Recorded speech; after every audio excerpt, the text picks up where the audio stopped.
On this episode of the Third and Thirsty podcast, extensions are handed out. Keenan Allen might return. We go over last week's Hall of Fame game. We go into next week's games. And we also give some breakout players and some fall-off players for the next season. So let's go.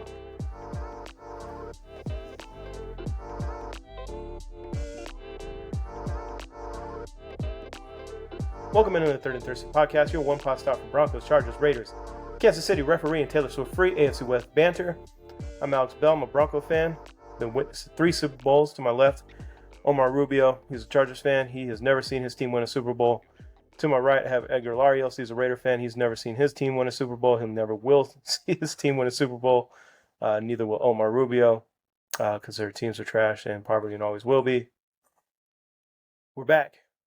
We're another week closer to the start of the NFL season. Last week I said we're at the bar got our cocktail, we're waiting for our table. We're still in the bar, we're still waiting, but at least the hostess has come over and said, hey, you guys are next. I mean, I got there before you guys and then was at the bar. I already had a drink, so. That's true. Well, we're like second or third drink already. Oh, yeah. But we've caught up to Omar in regards to how close we are to the season. And we're getting closer. Still smell the food. The anticipation is building. So how are we doing today, fellas? Good. Had a good weekend. Had a winning attitude coming out of that Thursday game, so. Yeah, I guess the Hall of Fame game really built your confidence, I guess. I mean, when we get one of our own inducted, it does. Shout out to Antonio Gatesy, got inducted into the Hall of Fame, and the team showed out for him, so I'm glad to see that. That's cute. Thank you. I was practicing that all day. Oh, good deal, man. So let's get into it this week. We'll cover the Hall of Fame game. I mean, that was already almost a week ago, and there's been a lot said about the Hall of Fame game, but we'll add a couple of points that we thought was interesting from that game. And then we'll get into next week's, or I guess this week's game, and what we're looking forward to seeing. So we'll start with some news around the AFC West. Some news just broke on the trade. Raiders trading Bennett. Bennett. And they're bringing back a defensive tackle from Philly. Wow, that secondary for the Raiders was already pretty thin. I guess it got even thinner today. They must have some sort of plan that we don't know about. Yeah, honestly, since OTAs they've been having the rookie start opposite of Eric Stokes. He's basically battling last year's rookie, the Ken Richardson, but it was only a matter of time. I honestly thought we might have to cut Bennett just because he's not the size that Pete Carroll really likes for a corner. He's too short. He's not very lengthy. He's fast, but he's just the height difference. It really just doesn't work out for his type of scheme, I guess. But honestly, Eagles got themselves a really good corner.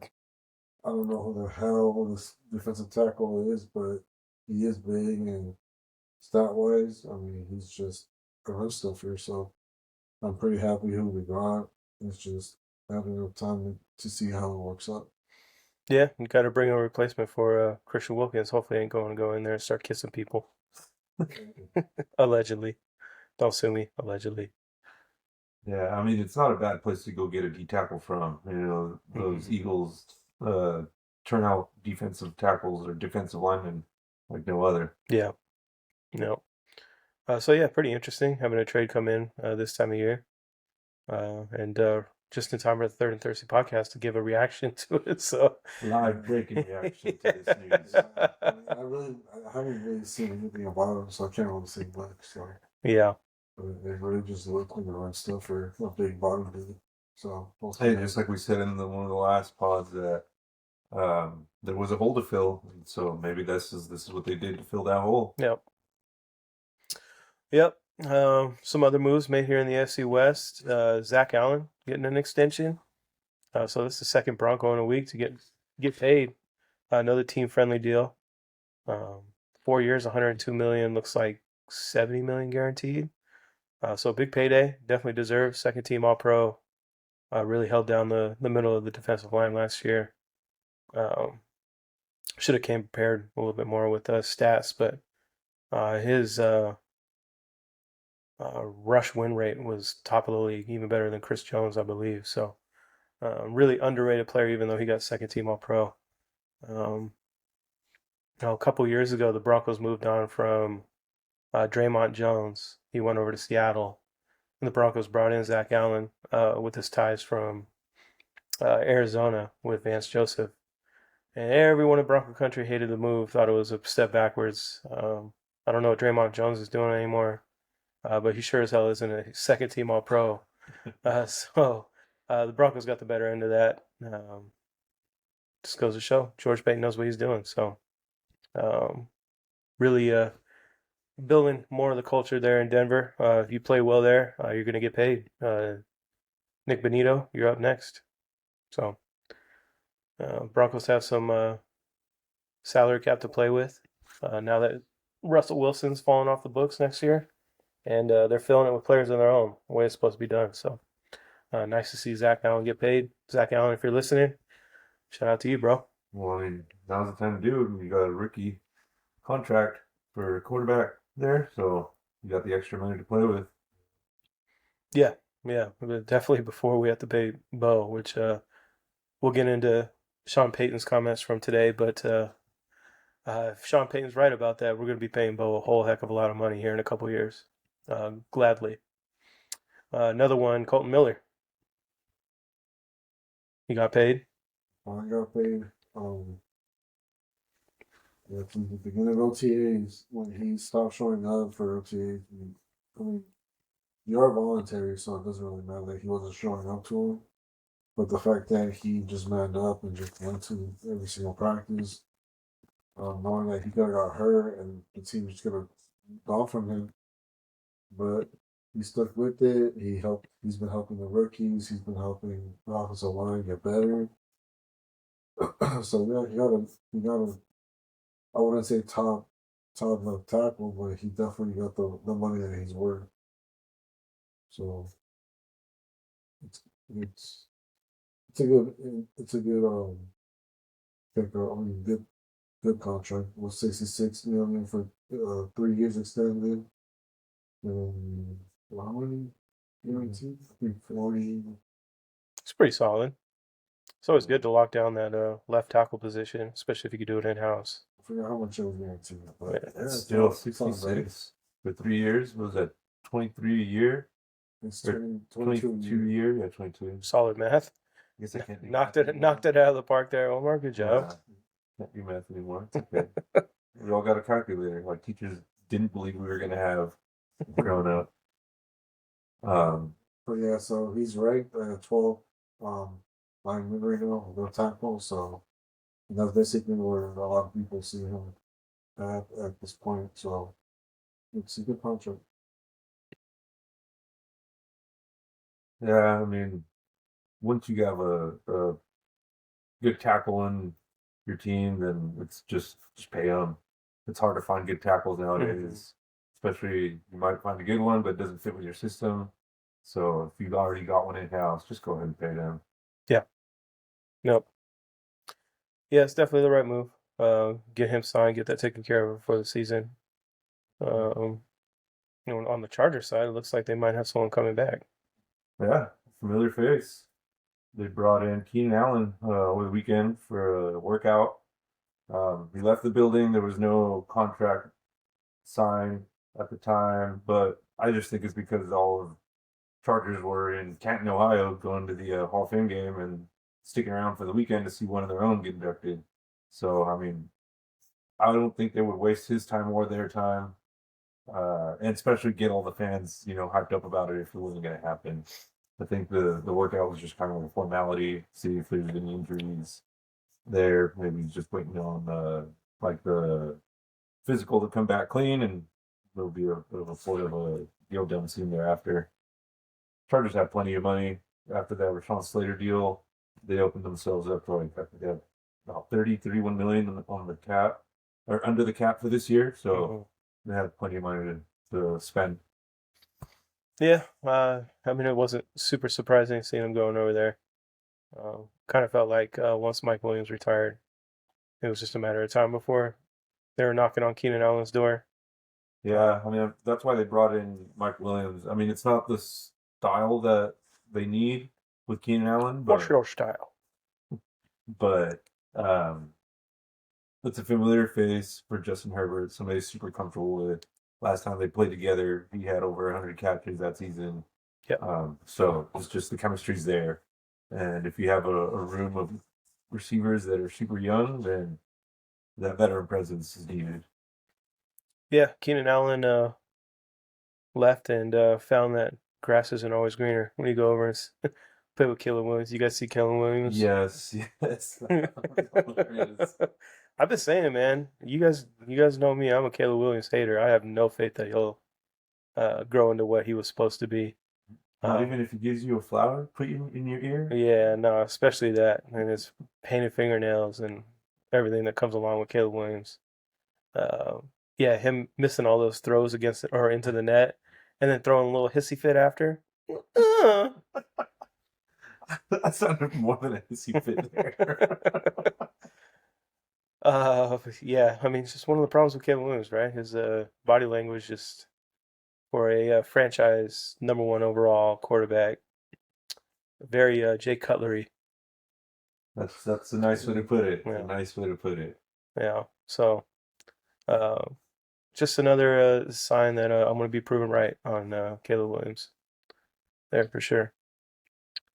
So let's see here. What do you guys want to get into? You guys want to get into Sean Payton's comments that came out today? I mean, it sounds like you're super excited about him. Yeah, So. I'm pretty excited, man. Sean Payton's putting his chest out there for sure. I was going to go R-rated, but we'll keep it PG on the Third and Thirsty podcast. He's feeling himself. He's definitely feeling himself. He's feeling this team. We'll start with what he said about this roster, this team that he's put together now that he's been in there for a couple years. He was able to trim the fat, get rid of the players that didn't fit the culture. And I quote, "The short-term goal is winning the division, but this is a team capable of winning the Super Bowl. I've coached 6 teams that I thought could win the Super Bowl. Some went to championship games, some to the playoffs. This is my 7th team that I think has that." Thoughts? Reactions? Why wouldn't he think every team he coaches, if he's that confident in himself, why wouldn't he think every team he coaches, we're going to make it to the Super Bowl? No, he's realistic. He's felt it 6 times, only won 1 Super Bowl. The odds are pretty good still. Yeah, those are pretty bad odds. 1 for 6. Well, if your logic applied and Jim Harbaugh thought every single team that he had was going to win a Super Bowl, his odds are way worse being that he hasn't won one. But he doesn't come out and say, "Oh, I've had 6 teams." He just thinks like, "Hey, every team I have is my best team for that year." So? Yeah.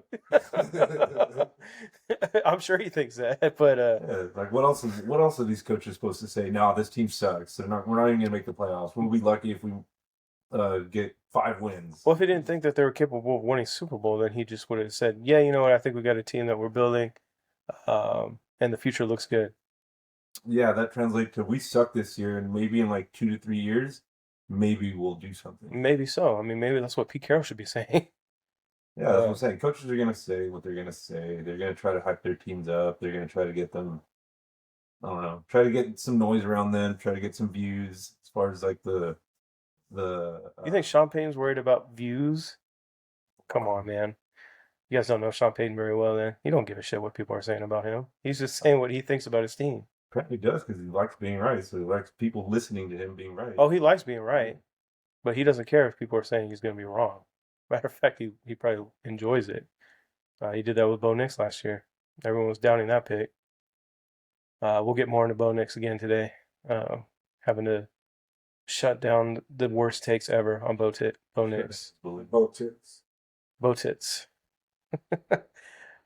Speaking of Bo Nix, this is what he had to say about his quarterback. He's going to be one of the top 4 or 5 quarterbacks in the league in the next 2 years. That's what we're seeing right now. He doesn't take sacks. He's got exceptional arm strength. He threw the longest ball, 67 air yards against Cincinnati.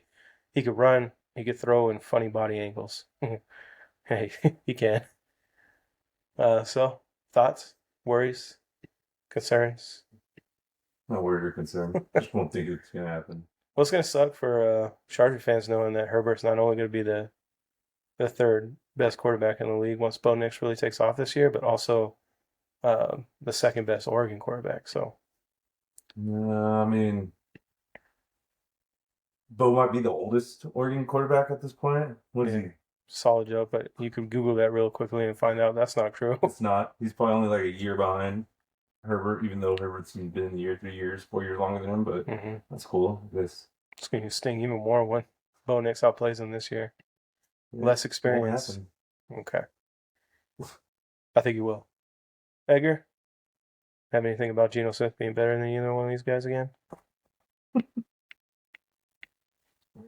Mum's the word. No, I love it, man. Sean Payton is confident. He wasn't saying stuff like this a couple years ago when he first took over the team, and Russell Wilson was his quarterback, and you don't blame him because Russell Wilson sucked. He hated Russell Wilson. He obviously likes Bo Nix a whole heck of a lot more. He doesn't hide that. He loves Bo Nix. He might be the only person in the world that loves Bo Nix more than I do. Oh shit! I don't know about that. So love to see it, man. You got a very confident Sean Payton going into this year. Just goes to show. I still like Milano. Of what? 1 out of 6. Oh, okay. Well, This is how many years has he been coach?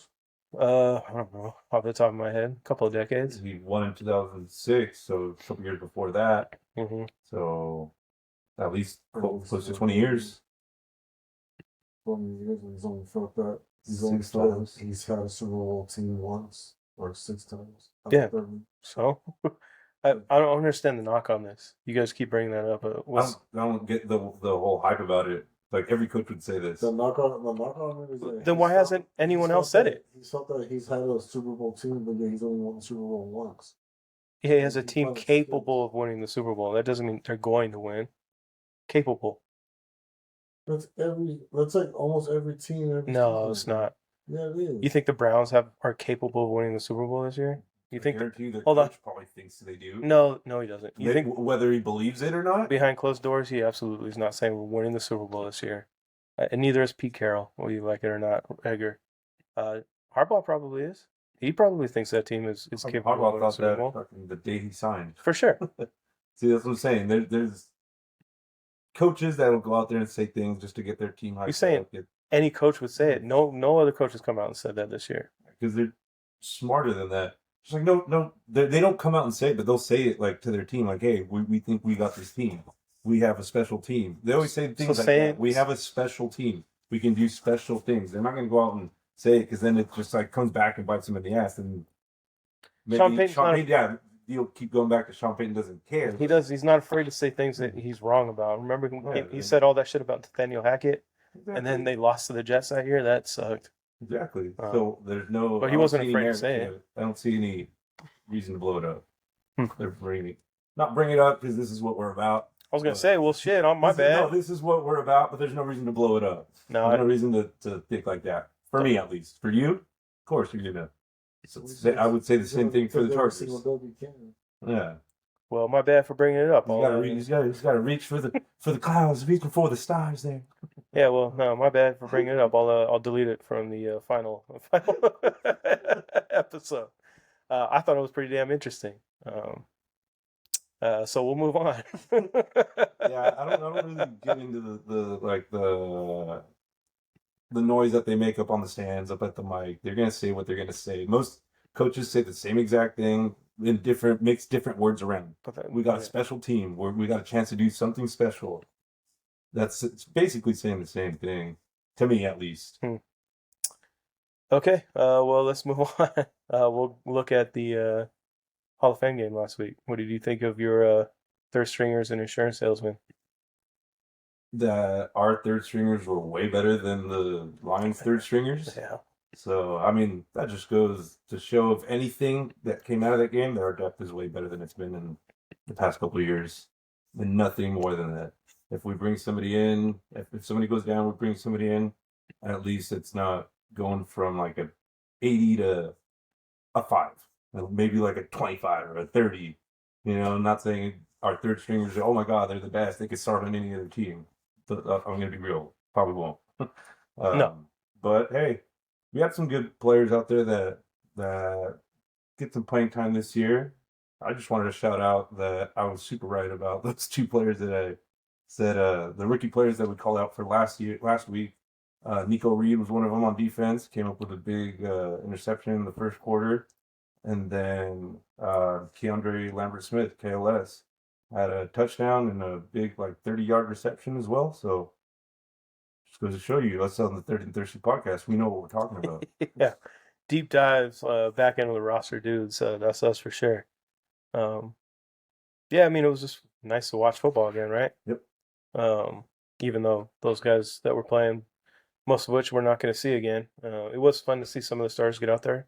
Omarion Hampton scared the living hell out of me when he got tackled. Oh my gosh! I'm a Bronco fan. Get him out now! Get him out! The way he got tackled around his knees and he came down, I was like, no! I thought for sure he was going to be on the field for a while, but glad to see he popped up.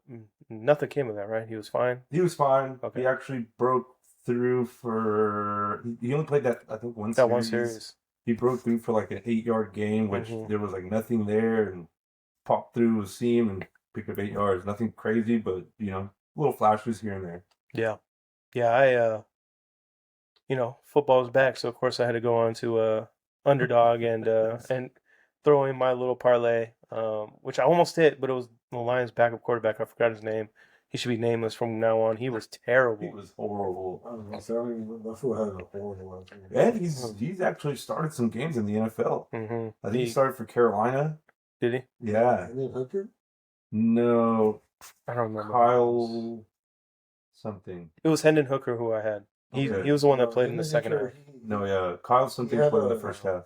A lot of people thought he was going to be good coming out of college, but he's been hurt this entire last 2 years. Bro, he was terrible, man. I had over 100 yards for him, thinking he'd be playing the majority of the game and be slinging it around there a little bit.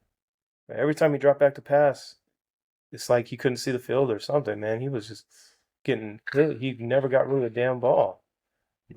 So, yeah, I would have hit my 3-leg parlay because I had Trey Lance over his yards. It was 100 and something. He played really well. I knew Hampton wasn't going to play much, so I took his under. I think he was at like 22 yards. Yeah, I was like, he'll get like 3 carries to get like 12 yards. So nailed that one. Thank God he's not hurt. And then, Hendon Hooker, man, went out there and just didn't even give me a chance. You bring up Trey Lance. That was actually surprising to me as much as he played. Really? I actually thought that they were going to split time with him, Taylor Heineke in the first half, like a series or 2 each or a quarter each, and then let I can never remember or pronounce his name. What's his DJ Ungalale? He's their undrafted quarterback they brought in, just kind of like depth piece, fill a body to fill. Yeah, he'll be on the practice squad for sure. If he even makes the practice squad, he might get cut. But I think there's actually competition now for the backup starting spot, the backup quarterback spot. I would think so, the way Trey Lance played. Yeah. I saw going into the game he was going to play the first half and then at least a series or two in the third. That's why I took his over. I figured he was almost finished off that third quarter. No, hell no. No, but as a backup, that's somebody that can be a little more mobile. He will impress me the most out of him this week. Yes, it was against third stringers, second, third stringers, and a bunch of backups, but he didn't have the urgency to just take off and run. Yeah, he was pretty composed back there for sure. He was moving around in and out of the pocket and keeping his eyes down the field. It wasn't just, all right, nobody's open, I'm going to run. It was more pocket presence. Yeah. That's just the Harbaugh effect. Harbaugh being a former quarterback, he knows how to get into their minds maybe a little bit more than other ones. Just think of the way you guys run the ball helps out the offense. Oh, definitely. It makes it so much easier for them to get rid of the ball out of their hands. So when they are rushing quickly, the balls are there out of their hands, and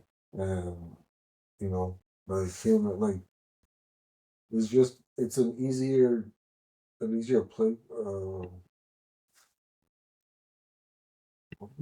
I guess I want to say. Yeah. Than it was the last. I mean, with the Niners and shit. But for me, honestly, it's just.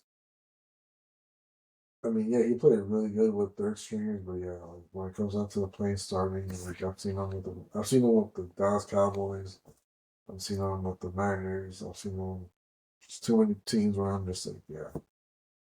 No. There's people that are, oh, we should trade for Trey Lance. No, we shouldn't. I mean, right now he's cheap, so they just took him in on It doesn't hurt to non-guaranteed deal. I mean, like for me, honestly, I just don't trust his hand. Like he's just not. He's just not me. Like he really hasn't played much to be able to tell that much from him. I mean, yeah, he had. He played a lot with the Niners. Then he got hurt. They gave him a lot of time with the Niners. They gave him a lot of time, even with the Cowboys. And he played what, one game? No, that was it. No, because when Dak got hurt, like he could have played, but fucking Cooper Rush took over his spot. Yeah, Cooper Rush was already the backup quarterback at that point, and he'd been entrenched there for a couple of years. So I mean, but Trey Lance is already like one of those. He's a like gifted athlete. Yeah, but he's still young. I think he's only like 25. Yeah, he's still pretty younger than Bo Nix. Yeah, he might be. Bo Nix old as hell. Don't matter. He's great. Go. So moving on to this week, I guess, huh? Yeah. And some players that we're looking forward to seeing this week. Obviously, still preseason games. No bearing into what's going to happen for this season. They don't matter much at all. Starters usually don't play, but at least get a look at maybe some rookies, some back of the roster guys that you're looking forward to. Anyone want to throw out a name of guys you're looking forward to seeing this week? For me, it'd be our rookie receivers, Dante Thornton Jr., Jack Bash. I don't know how much time they might be getting playing, but just to see if we can get some time and just see how it goes. I know AOC's gonna start, so I mean we'll see how who's like I would want to see if like Ashton Jansen's also gonna start, like maybe just one drive, just to see it, just to see how he can like how this offense blocks for him. I guess I want to see. Yeah. Even just to get hit once, just to get the rest of the shake the rust off, and just so you're not getting hit for the first time in your first NFL game. Yeah, just kind of figure out the pace of the NFL too. Mm-hmm. I think that's what they were doing with Hampton last week too. Is just get you a series out there to see how things move in the NFL. Yeah, so AOC starting for the who are they playing? I was gonna check, but I don't know. You don't know? Yeah, I don't know if it doesn't matter. I don't know if it's the Niners or somebody else. It's not the Niners. The Broncos play the Niners. Well, it's going to be hard to evaluate those wide receivers with AOC throwing the ball, being that he can't do it. They might as well get AOC, the politician, in there. She'll probably do the same thing. Dude, it wasn't. Yeah, Seahawks. Seahawks. It wasn't anybody like besides him that you wanted to see the receivers for the Raiders. Not really. No, that's like the one position group you really looking forward to. I mean, for me, it's just pretty much because like they're not really gonna start like everybody. So like even to see like who's gonna be the starters with the corners, all this like anybody on defense or who's gonna be the starting defensive tackle, and that we don't know yet. Well, that's why I kind of asked, is because I feel like you guys have more uncertainty at more spots. Like people, there's like a cat battle, I guess you call them, for different spots instead of. I mean, yes and no. Like a lot of the spots are already given. I mean, it's just a matter of like if the other player's gonna take it from them. Well, yeah, that's what I'm saying. There's a battle for it. Like we already have an understanding of how the whole defense is gonna be and the offense, but we're just hoping that maybe some of the young guns or the new guys are gonna step in and fucking take that fucking position away and just fucking, fucking be a beast out there. But that was a lot of F words.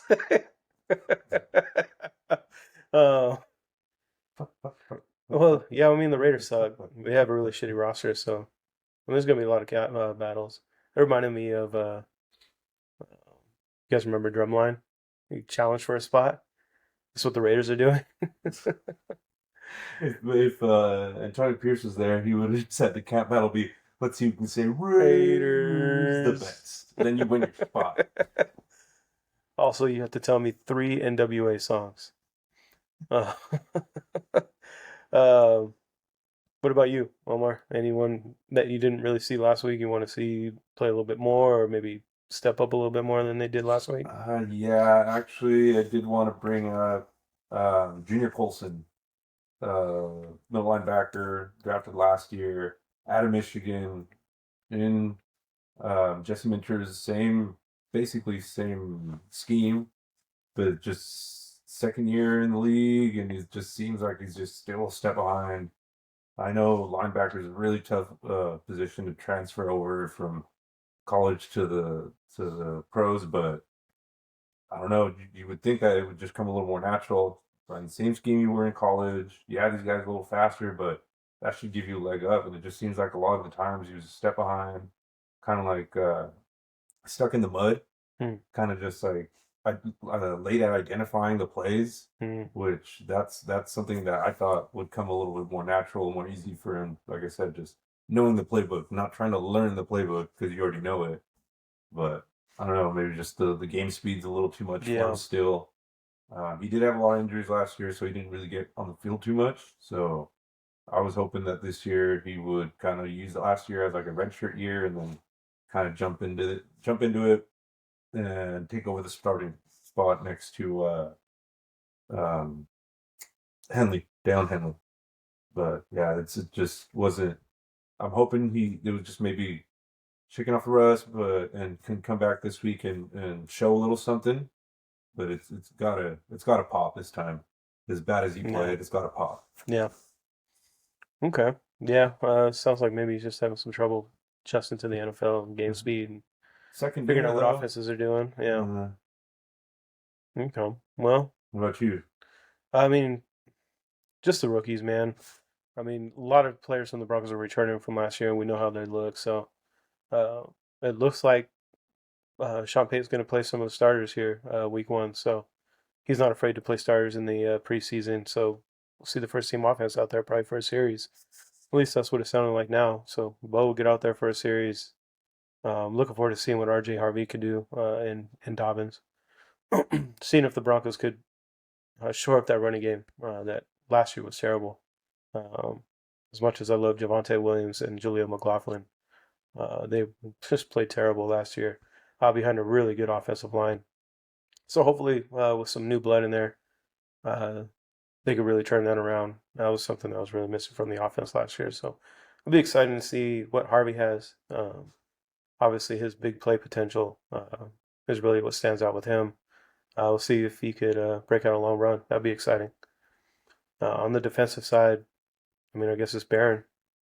Um, just watching him, obviously, you hope you don't notice him watching him in the game, because if you're noticing a corner in a NFL game, it's typically because he's getting burned. So hopefully, he never gets his name called, and you don't see much of him. But Has he been playing more inside or outside? both, Both. he's been playing both. But I think he'll end up on the inside because Riley Moss is having a good camp, and he had a really solid year last year. So I imagine Riley Moss is going to be the outside corner opposite PS2, and then uh, Jade and McMillan will be split inside or split in time there in the slot. So Broncos are deep there at corner.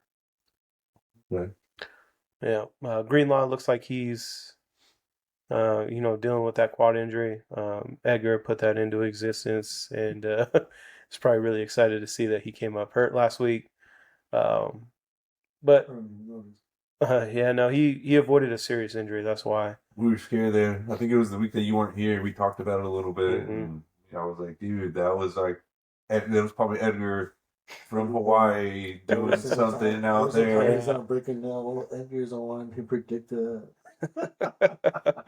That's a good voice. That was a good one there. Yeah, so I hope Greenlaw doesn't play, so they're not rushing him back. Obviously, he'll want to get on the field. He's a dog playing against his former team. But hopefully, I don't see him at all, and he's just recovering. Get ready for the season. It looks like he's having a really good camp so far. and it's been playing pretty well, meshing really well with the defense. Just keep them on ice and keep them healthy is what I would hope for. So fingers crossed that everyone comes out healthy is the number one thing for sure. Yeah, for sure. We don't want people behind the eight ball to start the season. You want No, everybody as healthy as they can be, and you want to play the best to beat the best and be the best. So yeah, and at the end of the day, these guys are all human beings, so with a lot of money on the line, so you don't want to see somebody lose a lot of money in the preseason, getting hurt. When I saw Hampton get tackled last week, my heart literally skipped a beat. I thought for sure he was going to be hurt on that, but I know I saw his legs go up, and I was like, and you heard it though. You heard it on the telecast. That was yeah, a hard hit. I yeah. think it was Rock Yassin. Mm. Hadn't heard his name in a while. Another cool name. Still can remember the thump there. Yep, yep. So that's next week's games. Again, hopefully at the end of the day, everyone just comes out healthy. That's really what I think all of us want to see, and just get to week 1, man. We're almost there. We're getting there. Take a little break here to thank everybody that's watching here on YouTube, listening on Spotify, Apple. Follow us on Instagram, Third and Thirsty Podcast. Leave comments. We'll always get to you. Again, try to build this small community of people that are passionate about their teams and come in and talk a little shit, especially during the season when things really start heating up and going. So, and we'll be expecting it from our followers, listeners. For sure. We'll be expecting all that shit talk. Bring it. That's what we're here for. That's how we started this. We all always talk shit to each other, and we want to keep going, and hopefully you guys can help us. Yeah, absolutely. Yeah, if you have anything to say, leave it in the comments on YouTube or hit us up on Instagram. Again, we'll always make sure to get to you. We don't have them flowing in like crazy, so you'll be seen. And get them in now. Yeah. In the future, who knows, man? Who knows if we'll get to you? We'll try to remember all the little people that helped us along the way, but can't make any promises. Yeah. In the future, we might have to charge you for super chats on YouTube. You're going to have to pay to talk to us. But again, thank you for watching. Hit us with a like, subscribe, all that good stuff.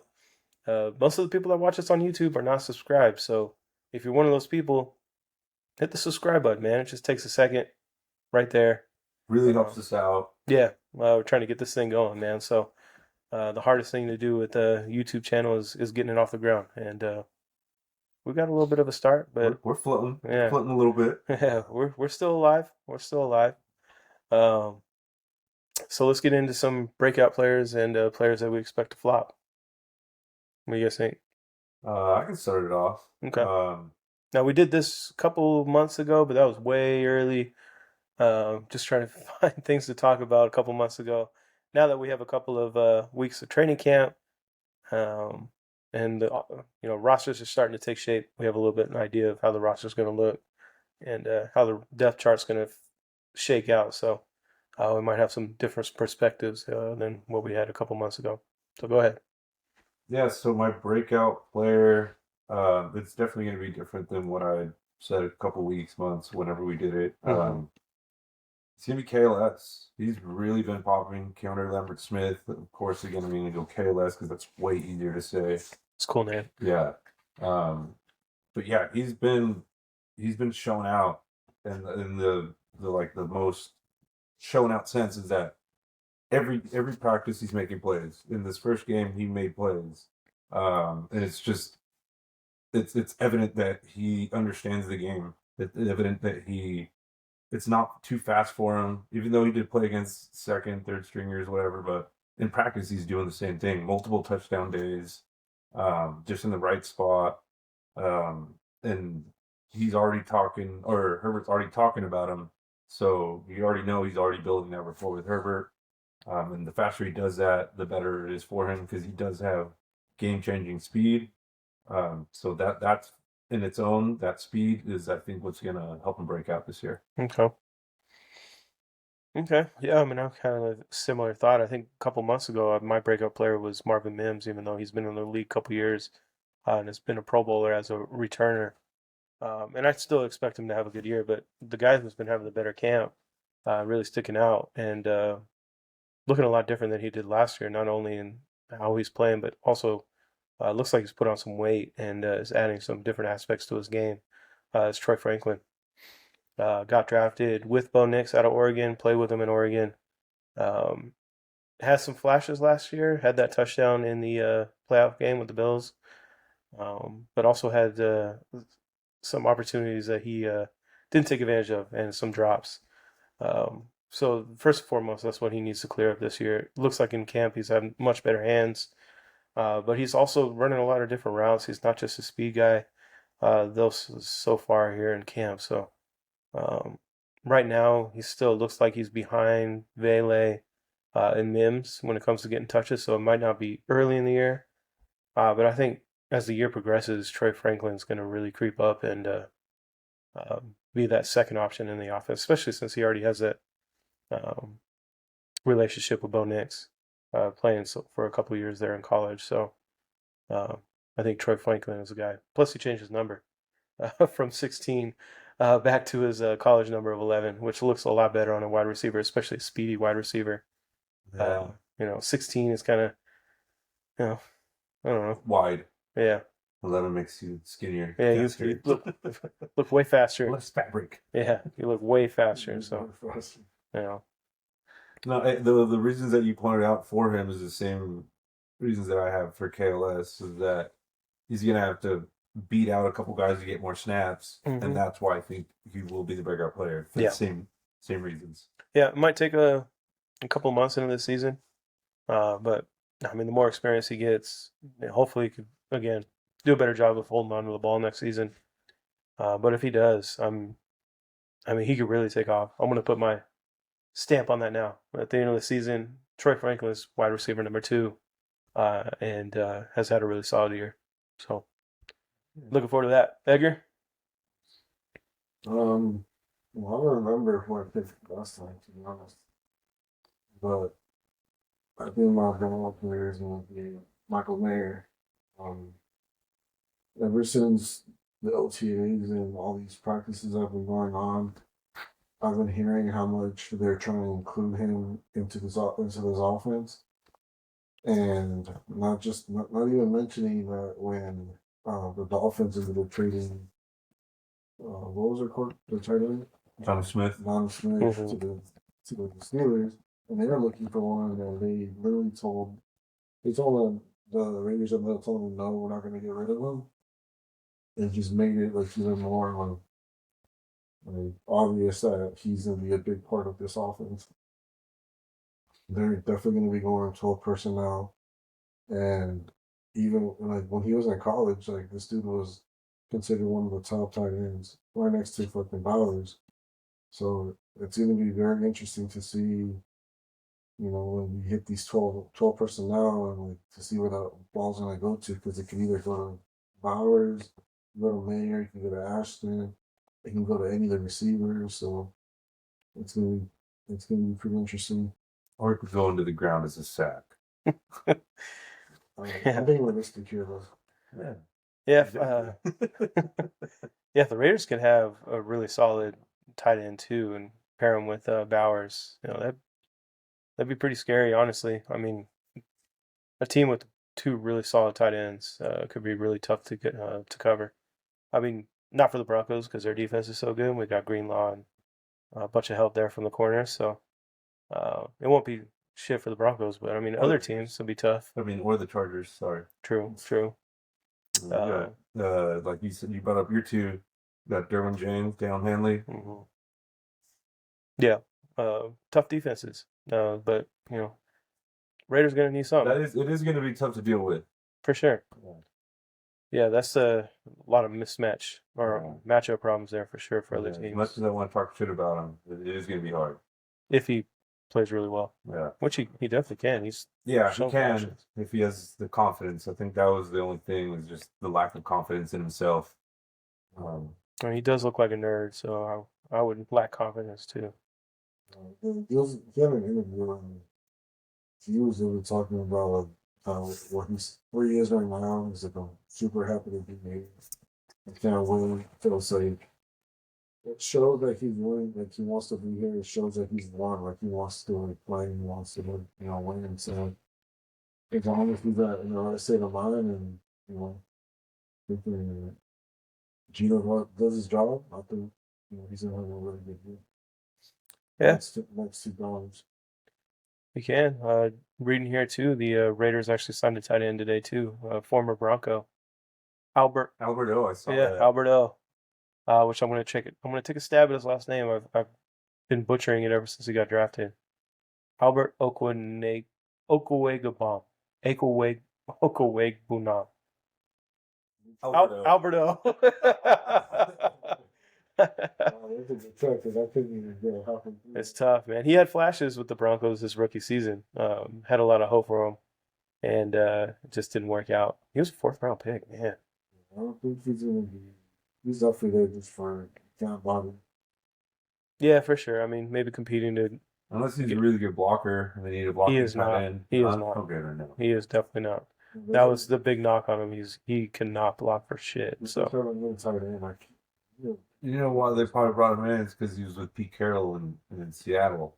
So it's like familiarity. yeah, that's right. It was. Wait, no. You're thinking Noah Fant. They did trade Noah. Yeah. Oh, Alberto went. I think he spent some time with Philadelphia after he got cut. Been a rough ride for Alberto. Wish him the best, just not with the Raiders. Get cut from there and then go play for Commanders or something. I don't care. Go to an NFC team and play well. Go to the Panthers. Yeah, sure. Go to the Panthers. They need some help. Yeah, they suck. Go there. Really bad. Yeah. Then you have to live in Carolina, which, could be cool. North or south? I believe it's north. It's sad. Is it south? I heard South Carolina's a lot cooler than North Carolina. Just saying. I don't know. Myrtle Beach. Myrtle Beach, that's true. I do know about Myrtle Beach from. Trust every spot you go to. What's that? So I wouldn't be trying to walk around there. I wouldn't be trusting every spot right there. Myrtle Beach. Myrtle Beach. I'm in eastbound or down. Look like pretty fun. Yeah, definitely. Myrtle Beach with mermaids. We're getting a little off topic here. Way off topic. So that's what we do here in Thin Thirsty. We cover all the uncovered. Any other breakout candidates you guys want to talk about? Maybe some honorable mentions that you're excited to see if they could have a big season? I kind of touched on it a while back with Tuli Pelotu, saying that he's going to break out and have double the sacks he did last year. Yeah, how many sacks did he? 16. Yeah, you're tripping. There was a lot. There was a lot of sacks that he left out on the field, just missed tackles. So there was like a handful more that he could have gotten there, and that's not being technically the full-time starter. They still had Joey Bosa last year, splitting reps with him. So this year he's the starter opposite of Khalil Mack. So he's going to get all the runway he needs to try to get to that next level. So that's why I think he's going to get maybe not reach 16, but I already threw it out there. 16 is nuts. He's going to lead the NFL in sacks. Okay. Already threw it out there, so hey, can't back down from it now. Yeah, it's not going to happen. Might as well back off now so you don't look too terribly stupid when the season ends and he has he's gonna have like 14 7 and I'm sacks. gonna be like this close. Yeah, no, he's not doing that either. That's way too much. Edgar, anyone else? I'm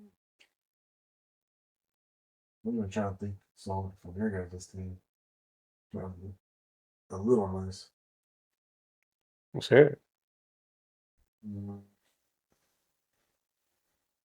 While you're thinking, I'll throw out mine. I mean, it's kind of cheap to do a rookie, but I'm going to do a rookie anyways. RJ Harvey. Obviously, I think Dobbins is going to be the majority of the carries, but it's not going to be, 70-30. It'll be closer to 55-45, something like that. RJ Harvey's going to have plenty of opportunities to get the ball this year. And again, with his breakout or his big play ability, really excited to see him rip off some long runs. We've already talked about the running game from last year. It was terrible. So just praying that the Broncos could finally have a solid running back. You keep bringing up that they had terrible running backs, but how was their pass block or their run block? Number one in the league. Run block? Yes, their run block win rate was number one in the league. That's really hard to Yes. fathom that. Their running backs were last in the league in yards after contact. So that explains why that happened. They couldn't find the hole. I talked about it a couple of weeks ago. I was watching highlights from that Falcons game and watching Javonte Williams. I mean, God bless him. I love him. I hope he does well in Dallas. But just running with his head down, runs right off of Quinn Miner's ass and runs for 8 yards, but it would have been a touchdown easy if he just hit the hole. The running backs were terrible last year. Um, looking forward to seeing what some new running backs can get in there and do. Some guys that are known for vision. J.K. Dobbins is one of them too. Being able to see the hole that is being created for him and getting in there and getting dirty and getting some yards. So, really looking forward to seeing how Harvey could do in this offense. Yeah, we'll see. I would have thought they would have gone with a bigger back to pair up with one of those two instead of having like two of the same type of backs. Change it up a little bit, like a thunder and lightning type of thing. Well, it could be the plan maybe later down the road. I mean, they have Audric Estime. Yeah, he's still super young. I think he might just be 21 now. Yeah, I think he's 21. He's the youngest player on the team by far. And same thing with Thule. He was super young on the Chargers. I think he's only 22. Well, if he gets 16 sacks, he can get a pretty big payday. Yeah. I don't think that's going to happen. You think of who you're talking about, Edgar? Yeah, so I thought of one player for both of the Arizona team, just to like mix some shit up. For the Chargers, I picked up as a second round pick receiver. Trey Harris.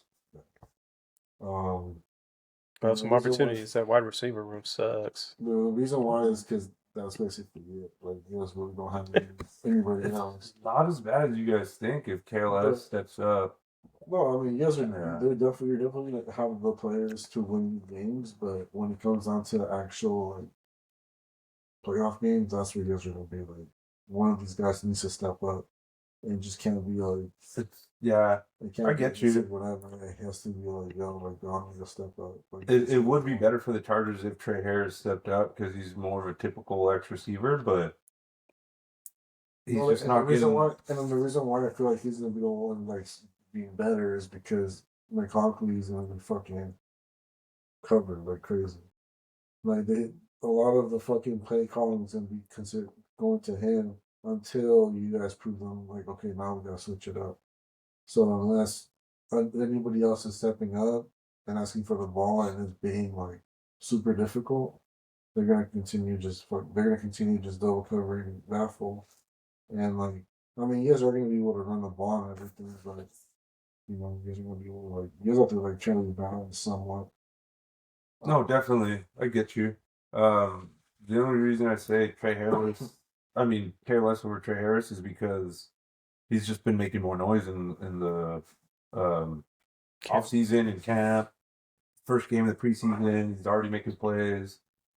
He's just got game changing speed that you just can't teach, and not everybody can cover 4.37 speed. But something's gonna tell me he's gonna be one of those guys that isn't as consistent. Like, he'll like give you that big play when maybe once every while every other game, but it's gonna be like there's gonna be also some games you guys lose because he couldn't make that play. Yeah, but yeah, for I agree. Your second, and for the Broncos, I'm gonna go yours as turn in. I feel like he's gonna be Evan Ingram. Like he's gonna be somebody. He's gonna be basically Bonus's like best friend. Yeah, no, I totally agree with that. I mean, Ingram's going to be a big part of the offense this year for sure. He's getting a lot of work in camp. Him and Bonix are hooking up a lot already. I mean, Ingram already had a season where he caught over 100 balls, so I mean, he's definitely well established as a tight end. But I think he's going to have another big year this year for sure. And it's the type of offense that suits him best. Quick throws. Yeah. He's not like one of those tight ends that's like down the seam type of guys. It's just quick outs, we'll see. Quick ins, curl routes, like quick stuff. Get the ball in his hands and let him get out in space. We'll see. I mean, He reminds he's already. Go ahead. He reminds me a lot about Waller. Darren Waller almost. Wonder who's a better rapper. Oh, Waller got this shit all day. Yeah, I could definitely see the like similar body types for sure. Bigger dudes. Kind of like a receiver's body, tight end. Yeah, like I said, I think his game is just a quick get the ball in his hands, let him get out in space and make a guy miss. We'll see. I mean, Ingram already said one of the reasons he came to Denver is Payton said he'll make him a vertical threat too. So, looking forward to seeing what that looks like. Yeah, And I can see it. I mean, Ingram is a hell of a player. but just his stats just show that he's always been like his Mr. Reliable, man. He's yeah. going to be I agree 100%. something that the Broncos didn't have last year. Yeah. Great hands, good routes, but just all quick routes. Mm-hmm. He's not, like I said, he's not down the seam, longer plays. He's just get the ball in his hands quick and let him make a play. Yeah. And that's another reason why I think Troy Franklin's going to have a big year is the Broncos finally have something over the middle that is reliable that the defense is really going to have to worry about this year. So Broncos had the worst tight end room by far in the league last year. Adding Ingram to that room actually makes it a threat now. So speedy guys like Troy Franklin getting over the top of the defense is something that's going to be definitely in the cards for sure. So you guys want to save fall off players for next week? Kind of running up on an hour. We got Instagram and YouTube comments to get to. Yeah, let's get into our comments. Get into our loyal listeners. Let's do it. Yeah, again, anyone to reply to the Instagram story, thank you for doing so. We'll always read those on the pod. And then YouTube comments as well. Always leave a comment in the videos. Who you think is going to break out next year? Leave it in the comments for this video. We'll get back to it next season for sure. But let's get into some of the Instagram replies talking about breakout players. Axel, he's a Bronco fan. He agrees with me. Troy Franklin. We went over it today. Axel, like the way you think. We have very similar names as well. Just kind of flip some of the letters around. and we're pretty similar. We'll bounce over to Anton. He's a Charger fan. Alohi Gilman is healthy. He'll come back and play great for the Chargers. What do you think? Yeah. Last year he got hurt earlier in the season before the midway point and didn't make it back until I want to say like maybe a week before the season ended. Maybe, or just that playoff game. But they missed his presence. They had a rotating door of safeties in the back end of the safety room, the rotating door there, because they brought Derwin James up close to the line, basically playing the nickel or the slot corner, and then they still had two safeties in the back. So they let Derwin James just play more reaction football instead of breaking it down, which is what he's best at. He's got a nose for the football, and the best place for him to be is up close to the line where he can either cover a tight end, come in and blitz the quarterback, or cover your slot receiver. It doesn't matter. He can do it all, and that allows him to do it. If Alohi Gilman plays up to his level that he did 2 years ago, which got him a pretty decent contract. Nice. Okay. Well, it sounds like a pretty good answer then. And Allen, he's a Raider fan. He agrees with you on Michael Mayer. He also said Trey Tucker. Yeah, Trey Tucker is very quietly having a really good offseason. He's already solidified himself as the number 2 receiver. My only knock on him is that his height. He's like 5'11". That's tall. I thought you said his height. I was like, height then 5'11". That's not bad for a football player. Yeah, but we also hey, that's pretty damn tall. All right, I'm 5'10". We got like 6'2". We also have Gordon Jr. that's 6'5" and that's pretty tall. Has the fucking like speed just like him. Jack Spanish, which is like 6'2" or 6'3", Like normally our receivers right now, I mean, almost our entire team is almost all over 6 foot. But yeah, like I honestly see him going to have a really good season. That's a little bit of getting at least 800 yards this year. That's a little bit of Tom Telesco leftovers. That's all he did is get receivers over 6'2", 6'2" and above. That was his. No, that was his thing. He didn't draft any. None of them. All right.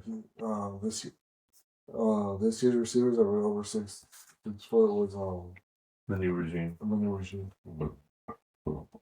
Yeah, but that was the whole. That was like a running joke about Tom Telesco. It's like, if you're a receiver and you're not over 6'2", you're not getting picked. I always thought that was just a Charger thing. Nope, it was Tom Telesco because as soon as you left, Lamb McConkey, like 5'11", you know, and then this year KLS, you know, he's not the biggest. Trey Harris, they kind of project him as an X receiver, but he's still only 6'2". Those X receivers are like 6'3", 6'4", you know, things like that. But still, that just goes to show you, it's just like they don't have a type. They're just like whatever works on the field is what works, and that's what I like to see now more from this new regime. Whatever works, works. Except for in the trenches, you need some big bodies. You need some big boys in there. Yeah, no, Harbaugh knows about that, so you're good to go. We'll get to our fall-off players next week, but we asked this week. We did have a couple responses. One from Junior, who, you know, salty Cowboys fan. I totally understand. He is upset about what is going on over there. Completely broken team. Jerry Jones is old as hell, running his team into the dirt, and will continue to do so until he dies. So I get it. You're upset. And then another follower, Alex, super cool name, but you're also wrong about this. Both of them said Bo Nix, and I'm tired of this damn narrative. The sophomore slump. It's the easiest take ever. It's lazy. You're not backing it up with anything other than you've heard sophomore slump. In Junior's case, you're just trying to get under my skin. And damn it worked because it's a bad take. Bo Nix is not having a bad year next year. He's going to be much improved. He's looking great in camp. And want to go over a couple of things here that I saw. Julian Lucas on YouTube. If you guys don't follow him, he does a lot of really cool breakdowns. Shout out to him. So he broke down Bo Nix's year from week 8 on. Top 4 in touchdown passes, top 6 in yards, top 7 in passer rating, top 7 in PFF offensive rating, and top 7 in completion percentage. So that just goes to show the year Bo Nix had last year, which I wish he had included week 7 because week 7 was also a really solid year for Bo. That's when they destroyed the Saints on Thursday night. But goes to show after those first few months, Bo Nix really stepped into it, played really well. You want to go into the playoff performance. Broncos had a really bad year or bad day that game. However, Bo Nix, 13 of 22 for 145 yards. He had 4 drops, which totaled in about 50 yards if they would have caught. So add that in, 17 of 22, 190 yards, 77% completion percentage. 190 yards, not lighting the world on fire. 77% on completion percentage is pretty solid. On the road, as a rookie, in Buffalo, in the cold. Cope harder. Okay. I'm just saying, Bo Nix had a pretty solid game that year. Or, I'm sorry, that game. Gosh, dang it. Also led the team with 43 yards rushing. Just goes to show he had no help on that side. Had a solid drive at the end of the second half there. Or, I'm sorry, the first half. Got them in the field goal range. They missed the kick. Would have tied the game. Look, you could laugh, man. Bo Nix did not have a terrible playoff game.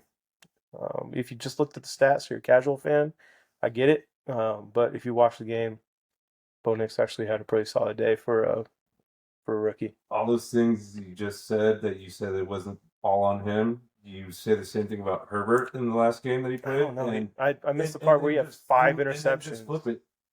You said he had 4 drops. Same thing. 2 of those interceptions came on drops off of receivers' hands. No, shouldn't have been a bitch. There you go. Thank you.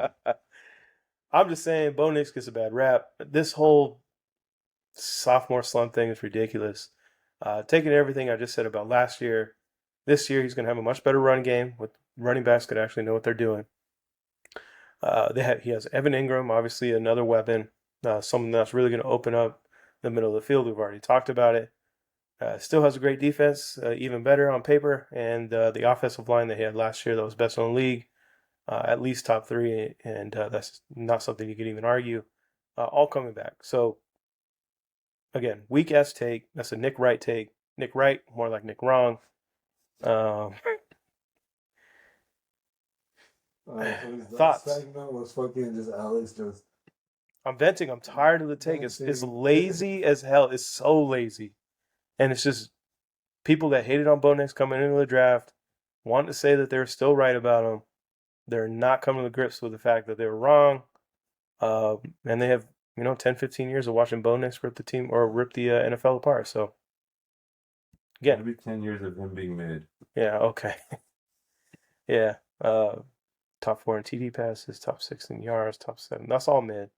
All very, very, very mid. They don't play 8-game seasons, do they? No, but again, he was a rookie. So, and again, you could have took in week 7. His first couple weeks, I've already talked about it. It was rough.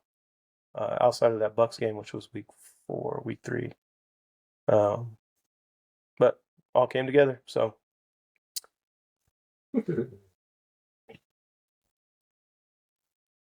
Yeah. We'll see who's laughing at the end of the season. I've never been more confident about a take that Bo Nix is going to be even better than he was last year. So wipe that stupid ass smile off your face, Omar. I can see it on the my screen here, and Thank you. fucking stupid, dumbass idiot. Anything else to add from this week? Just going into next week. Bo Nix is not going to be that good this year. We'll have a sophomore slump. Based on what? People are gonna figure him out. They're gonna see what he likes to do. Lazy take. Oh, they got tape on him now. That's what football is watching tape over and over, getting their tendencies down, getting what they like to do, and how they're gonna go and make moves at certain points of the game, or that's all it is. Just another generic ass take you could say about anybody. How do you evaluate somebody watching tape? Yeah, no, you made your point, but again, it's generic as hell. So you can say that about anybody. Just like you do about Justin Herbert. Justin Herbert's been a relief. He's trash. Just the most passing yards in the first 5 years of a quarterback's career. Yeah, that's so trash. 0 playoff wins. So trash. So did Payton at that point in his career. 0 playoff wins. So what? Again, exactly. just because Payton got through that wall doesn't mean that Justin Herbert will. So what if he's lost 2 games? It's only 2 games. So what? He played pretty damn bad for both of them. Not both of them. The second one, yes. The first one, no. We can keep bringing up his stats. Yeah, we'll continue the conversation throughout the throughout the season for sure. It's gonna keep going. And man, I cannot wait until the playoffs and Justin Herbert blowing it again. It's gonna be a great day. Blowing it out of the water. That's what it's gonna be. Blowing out of the water. Nice play on words. Anything else we want to add? We're gonna wrap it up. Nope. All done. Okay. Another suck. Yeah. Another week down. I get the one. Everybody's mad at me. Hey, no matter what, Raiders gonna get the straight blows here on the third and thirsty. Whoa, straight blows. Whoa. Stray. Oh, okay. All right. Stray. Stray. Watch out for those stray blows. It's time for those stray blows. All right. Well, until next week, 185 days until Bo Nix wins his next Super Bowl. Cheers.